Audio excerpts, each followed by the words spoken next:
さあ、こと。やらせてあげるから止めて。You know, you may think a girl like this is really hot, but when you get to know her, it's like, dang, this is very bad. Hello, today we're going to review Hige Hiro, or Hige Soru, Yoshiko se Ohiro, which is exactly as the name suggests. I shaved and picked up a high school girl. I don't understand why people keep changing the name. This guy or girl must have woke up and said, today I'm going to start a controversy, as the contents of this story is a little touchy with most people for lots of reasons. But after watching the anime and read the light novel and extra stories, and soon Yuzuha story, in Japanese, I'm prepared to review this series in its entirety. But two things. One, there is a huge spoilers for some reason if you haven't watched this series, as the only way to express my anger with this show is to tell everything that happened in the series. Number two, the contents of this might be a little unsettling, but if you know a little Japanese, you can guess what this is about. I mean, it's literally the anime. Hello, my name is the 25th Genius, and I mainly do webtoon reviews and Tower of God reviews, but I also do more anime reviews because I studied the language so long, I might as well do something with it. Anywho, if you like this video and the others behind it, please leave a like and a subscribe and enjoy the video. First, what is this anime about? This anime focuses on a 26-year-old salaryman by the name of Yoshida. Yoshida claims that he's only into older women with big breasts, so it's very coincidental that for 5 years he's wanted to bang his coworker by the name of Goto, which honestly has a big rack. She is very blessed. She rejects him because in reality she felt that something else was going to happen, but Yoshida, literally being dumped, gets drunk and goes home. On his way home, he meets a high schooler by the name of Sayu, who basically offers to sleep with him if she can stay in his home. Being drunk, he agrees to let her stay, only to find out that she is actually a runaway from Hokkaido, which, if we check, is about 18 hours by foot from Tokyo to Japan. Seeing that she's obviously damaged and doesn't want to go home, he agrees to let her stay at home if she does the chores, hoping it would help her reform. The rest is literally the time they spent until the inevitable happened and she goes home. Yeah, I don't understand why people didn't like this anime or say the things they did. Allow me to explain. The mother is so bad and terrible. She just slaps her daughter. What is she? Her whore of a daughter ran away from home, ignored her brother to sleep with a bunch of men, then comes back home, brings home a random guy who claims he didn't do anything to her daughter. We know, but she doesn't know. This could not be my daughter. Yes, Yoshida is perfect, and everyone thinks he's perfect, and no one mentions how imperfect he is or his mentality. 憧れてる女性が家に来るんですよ。そんな大事な時に家に居候の女子高生を置いておくなんておかしいって話です。 Seriously, I didn't know what I heard more. The fact that he had a high school or the fact that everyone called him out on his BS. The lack of the fact that he's doing a crime and no one acknowledges it and everyone just happens to ignore it. 言っておくけど、僕もあんたも保護者の同意がない時点で犯罪者だからね。I mean, did we watch the same series? This is why people should read the light novel over watching the anime, because the anime will only animate what it needs, not for clarity.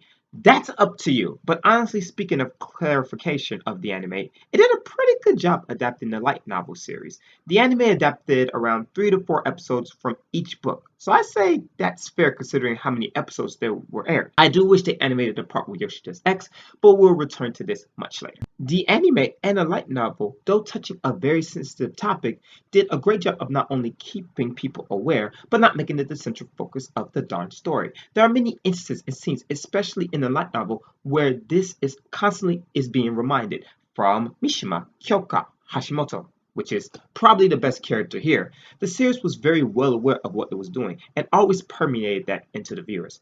After you got over the central premise, the story was just a normal salaryman and a bunch of women who all want every girl is a two-dimensional cardboard cutout, tripping over this one guy whose only ability seems to be being able to turn every mundane situation into a perverted mundane situation. You know the phrase, it takes a village to raise a child? Being that I'm a product of such a mentality, this is exactly what happens in this series. Everyone looks at Yoshida and calls him Yoshi-Chad and such, but in reality, it wasn't just Yoshida alone. Sayu, who is very much damaged, is surrounded by people who are concerned for her situation. Asami, Mishima, Goto. All of these characters played a pivotal role in the transformation of Sayu, being as her female back support who didn't label her for being a whore, but understood that there was a bunch of events that caused her actions and supported her in any way they could. This is something that we don't really see in life at all. So I don't know where Yoshida Chad came from, since in the fact that many people together who were there with Sayu and didn't call the police on Yoshida. So at this point, you may be wondering something here. If I'm saying that the characters are strong, the plot is understandable, and everyone is just overreacting, I'm making it seem like Higesoro is one of the best anime to have come out of 2021, which this is in truth what I'm saying, but where is the anger, you are wondering? While after reading the light novel and watching the anime twice, I do in fact think that this is one of the most amazing anime to have come out of this year. There is one particular thing that makes me very enraged and makes me want to throw my desk across the freaking table. And the problem is Yoshida. But not for the problems that everyone keeps ranting about. There is a particular reason why the author gave Yoshida only one name, while everyone else had normal sets of names. Yoshida reminds me of Deku from Boku no Hero Academia and Asta from Black Clover. Deku, probably the more favorable, is literally the walking representation of what kids aspire to be. He keeps in his heart the true essence of what it means to aspire to be a hero in a time which the meaning is corrupted with money and honor. In the beginning, kids simply want to be the heroes that they grow up with and admire, and Deku always is walking in that way. While Asta teaches us that the original shonen tropes that we all grew to love, never giving up to succeed in your dreams and imaginations, always protect your family, and when all else fails, scream your opponents into submission. While these characters are amazing in the tropes they portray, the bottom line is that they're fictional, and while these things are great to see in a medium, if this were to happen in real life, it would probably be a little weird, even to the point where you would call it freaking cringe. It wouldn't play out this way. The one thing that I give both series as a whole is that they portray the world that we live in. The meaning of hero is being diminished in a world that's shifting towards money and glory, while another world is just showing you that power is everything, and that the more power you have and the higher stance you have, you really are looked down upon by those higher people if you that of lower stat. But both these characters are trying to break those tropes and to bring forth a new meaning to light. This is why I wanted Yoshida's X arc to be animated, because it would have added more understanding to the overall portrayal of Yoshida's character. Yoshida's ex, whose name is Aoi, is transferred to his job. Ironic, right?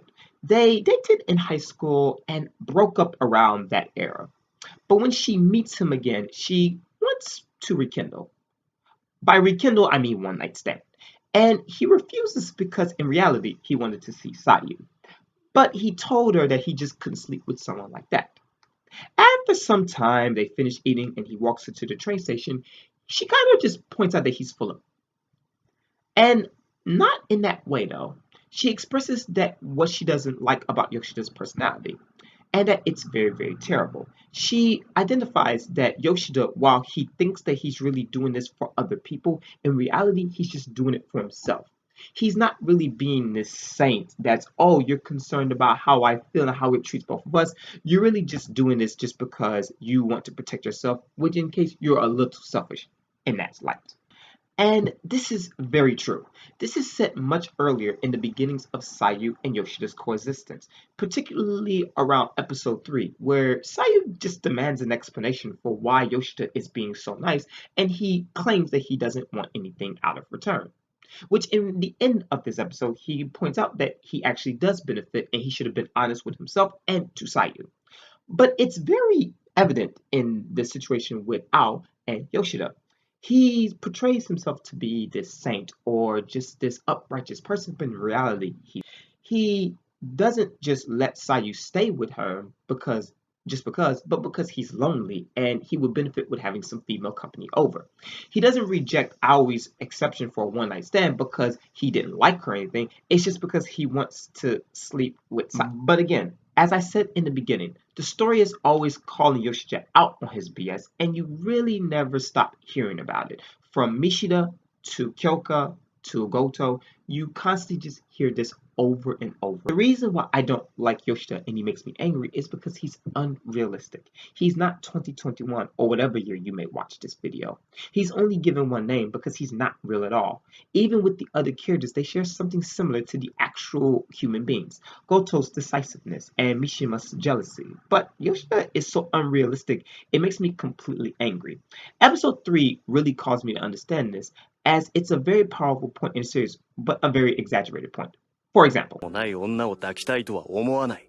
no male would say this at all, and if they did, they would probably get ridiculed by their friends. I'm not confirming or denying that this may or may not have happened to me, but in reality, it's not the denial of sex that makes me angry, it's how he tries to cover it up within every step of the series. For example, 憧れてる女性が家に来るんですよ。そんな大事な時に家に居候の女子高生を置いておくなんておかしいって話です。 and I really hated her character, but then she has a point.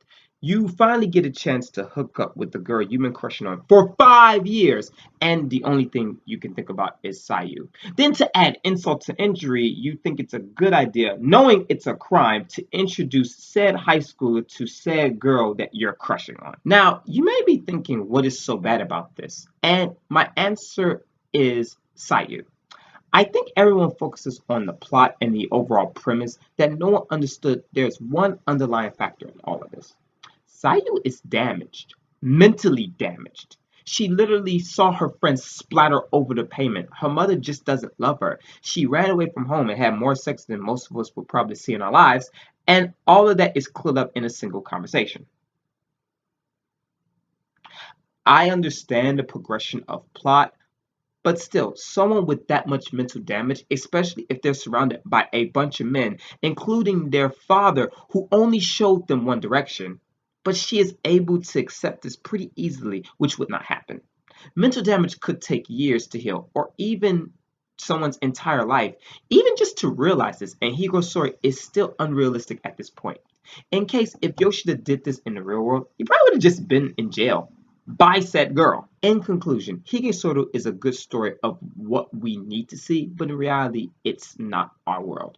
Most people will be like Kyoka, which gets a lot of slack for being who he is, which in general, he is a very terrible person, even in the light novel, but you really can't, you gotta look at his mentality this way. He didn't ask Sayu to have sex, he didn't force her to have sex. She willingly gave it to him without really much fight or any coexistence. So you can't really blame the guy for wanting to do it again. So you're probably wondering, why make a video about this? Why waste time? How do I know for sure that this would happen in this way? Well, being as a human being whose personality is to have a savior complex, and I believe I need to save people, particularly the girlfriends that I had, I just don't see anybody accepting such an outlier as Yoshida. Again, it's a really good story, but I just don't think it's our reality. And that is my review of Higesoru. Hopefully you watch it. Hopefully YouTube helps me out. If you agree with any of this, or if you have your opinions, please let me know that in the comments below. If you like these videos and what I do, leave a like and a subscribe, and I'll see you in the next video. Peace.